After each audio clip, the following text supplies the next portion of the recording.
episode of the Typical Manga Review is going to be dedicated to One Piece, Chapter 844, Luffy versus Sanji. And our cover this week is another little fan submission. It's Sugar whipping up some grape jam with wolves from Noda Skywalker from Osaka. We at the moment, the chapter opens with King Bomb and Luffy on one side, and the Germa, Calicote, and Sanji on the other. Luffy was declaring that, "What do you mean you'll drive me off?" While Sanji explaining that, what other meaning is there that I get lost? I mean, don't know what you got in your head. I mean, I appreciate you came, but here's the thing. If you actually care about me, why don't you leave me alone? I mean, I'm aligning myself with the rich and powerful Big Mom pirates. That's way better than sticking around with your tiny poor crew. I don't even know if you have what it takes to be king of the pirates. Just common sense. If you want to win the race, you have to choose the right horse. Now he's getting angry, like what's gotten into him. Luffy just standing there calmly. "So what you're saying is you've been lying to me all along." Sanji confirms this, but since he knows Luffy's not the type to take that sort of thing suddenly, he's just gonna beat it into him and starts attacking. And he just starts using Diablo zombie attacks on Luffy. Of course, Luffy declares he is absolutely not going to fight Sanji. He's not going to just leave either. Sanji's upset, "You always insist on getting your own way," and starts attacking him again. While this is going on, we're seeing some flashbacks to Luffy asking Sanji to join to be the crook for his pirate crew.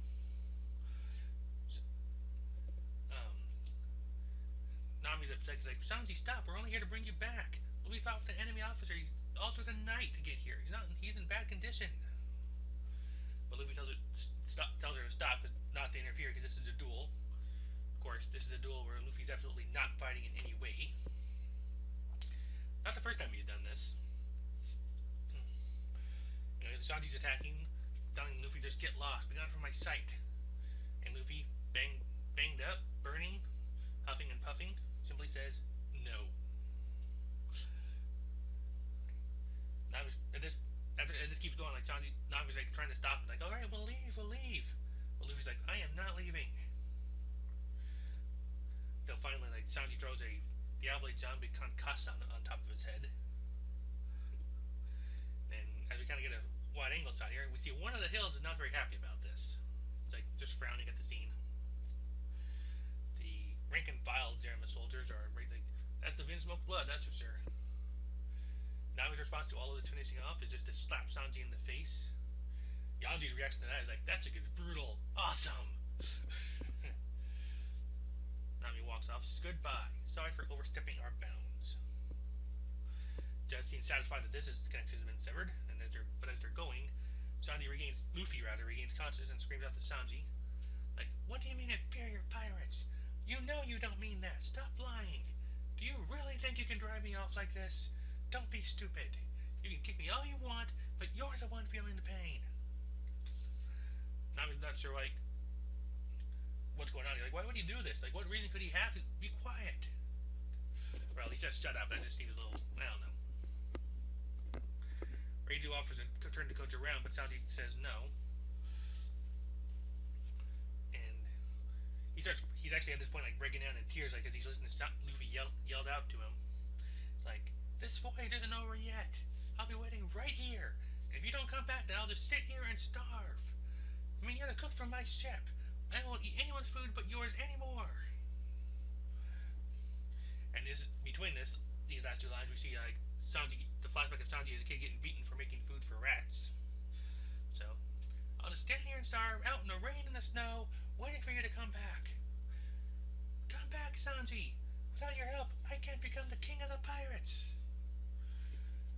And this whole time, during this whole big spiel, Sanji is sitting there just crying his eyes out. His brothers are there laughing their asses off. And Nami's just kind of watching, a little bit of tears and running nose going on in her case. They're nothing like Sanji, though. And that's where the chapter ends. And I don't know about this chapter. It's not. I mean, a lot of comments I've seen, and I myself as well, Sanji knows better. He knows this won't work. He knows knows perfectly well that Luffy does not just stop that easily. I mean, Nami should know that. She's right there. They went through all this with Robin. I mean, there's no reason for this to be. There's no expectation that this would work. I've seen some comments point out that Sanji's like is in a situation where like he's so in over his head he can't really think straight, he can't really act right. So maybe that's part of it. Like he's just making all the wrong calls because of it. Like he's got the threat on Zeph to worry about. He's got the threat to his hands to worry about. Like all this stuff's kind of piled up on him. And Luffy, for all his good intentions and all his understanding of the situation for Sanji, is not helping. So I have to say what the side to take here. That said, I don't know. Well, I don't know where I really got that said here. Like I said, we actually, like I said, Sanji's just being brutal on here. Like to the point where at one point Luffy actually loses a tooth. Kind of a funny thing on there. Like so, one of the forums I'm on, Arlong Park, I actually got a PM while discussing the chapter. I don't know why it was sent to me because I had not actually taken like I had not been an active participant in the discussion. I was just reading a little bit here and there.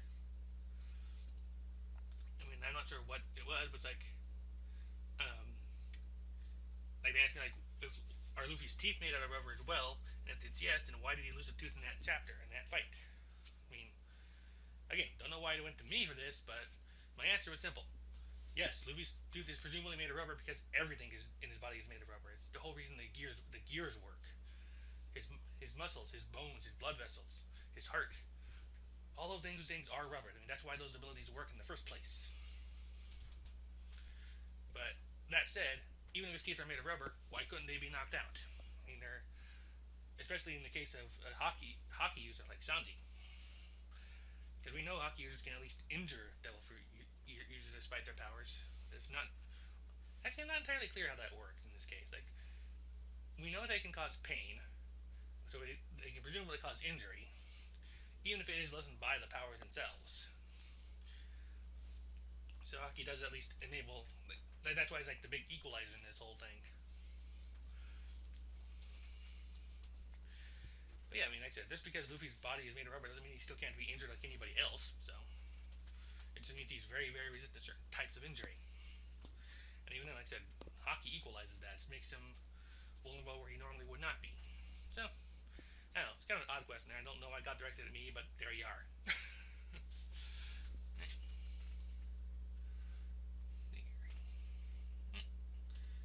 But like I said before, this isn't the first time we've seen Luffy fight a duel without throwing a punch, because this is like very reminiscent of Jaya with Bellamy.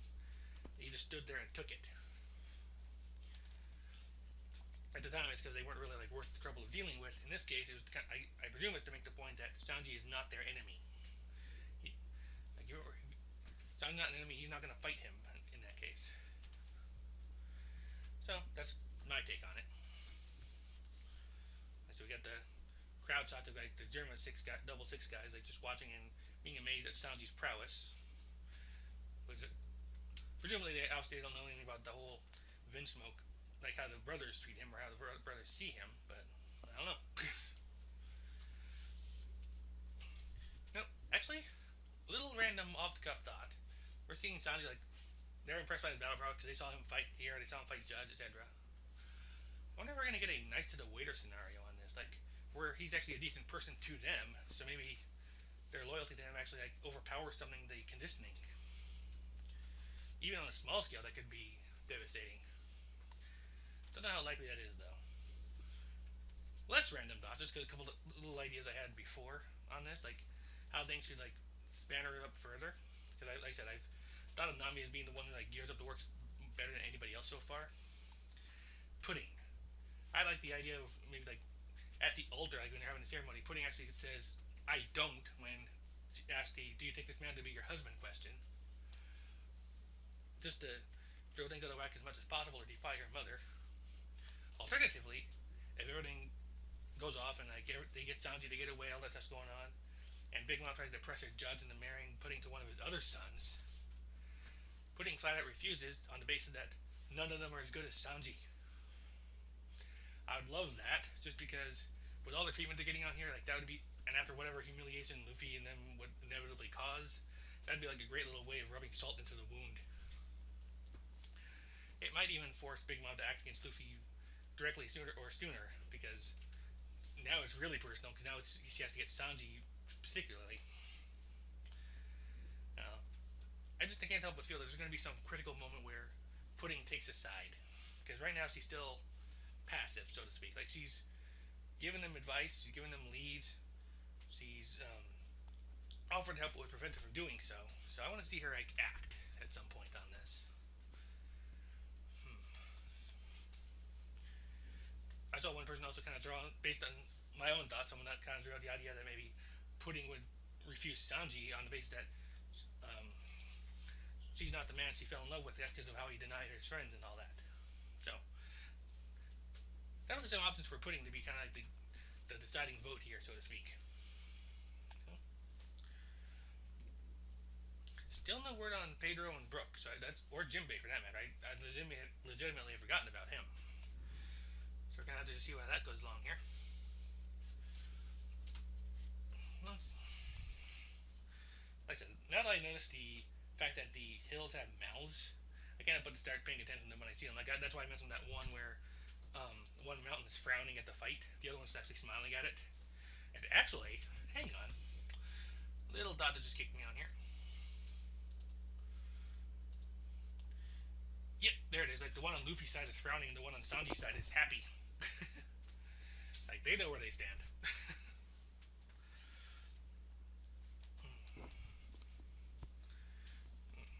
Right. Trying to think if there's anything else I want to add to this. I mean, other than the fact that, other than to know that Luffy's beating is pretty brutal in all this. Like he's actually like knocked out pretty badly, but he's still standing strong and making himself clear. Oh, actually, that's a point right there. Luffy declaring a hunger strike, basically. I mean, stop and think about that for a minute. I don't know. Hopefully, like all those biscuits will give him a little bit of something to run on, but he already used most of that up just recovery from Gear 4. So,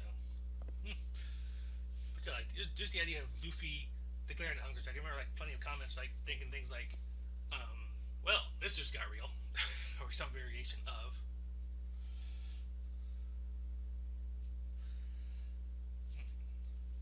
Let's see here. So we'll see how that comes about. Like, let's see how long he actually lasts doing that. Well, I say that, but this is serious enough that Luffy will do it. Question is, will Big Mom or someone like find him and try to fight him in the meantime? That could cause problems, given how much of his energy is based on how much he can get to eat at the time, or at least how it's major source of energy for him. So, definitely some cliffhangery notes there, even though this is not exactly what they set up. There's still some room for that to kind of kick into place. But with that, I'm going to go ahead and call the review and just get that taken care of on here. One last thing before we sign off for the week, though, is I've been thinking of maybe adding the Promised Neverland to this list. I've been reading that, and I've really liked it so far. Like if you're not familiar with that, it's a series, but it's basically a suspense series, and they just had kind of like a big wham episode on this one with this week, based of kids in an idyllic orphanage who find out that the orphanage is actually basically a farm or demonic creatures, and they are the livestock. Not a spoiler, because at the end of the first chapter, and the other ones want to, and the main kids want to try and rescue all the others. So definitely some interesting stuff to find in there. Yeah. Also kind of liking Love Rust, but I'm not so much I want to go reviewing it week to week. Got a few little things I do like about it though. Right, but in that case, like I said, if maybe anything on Promised Neverland would be worth hearing, let me know, and I'll see about adding it on there. In the meantime, have a good week, and I'll see you next time.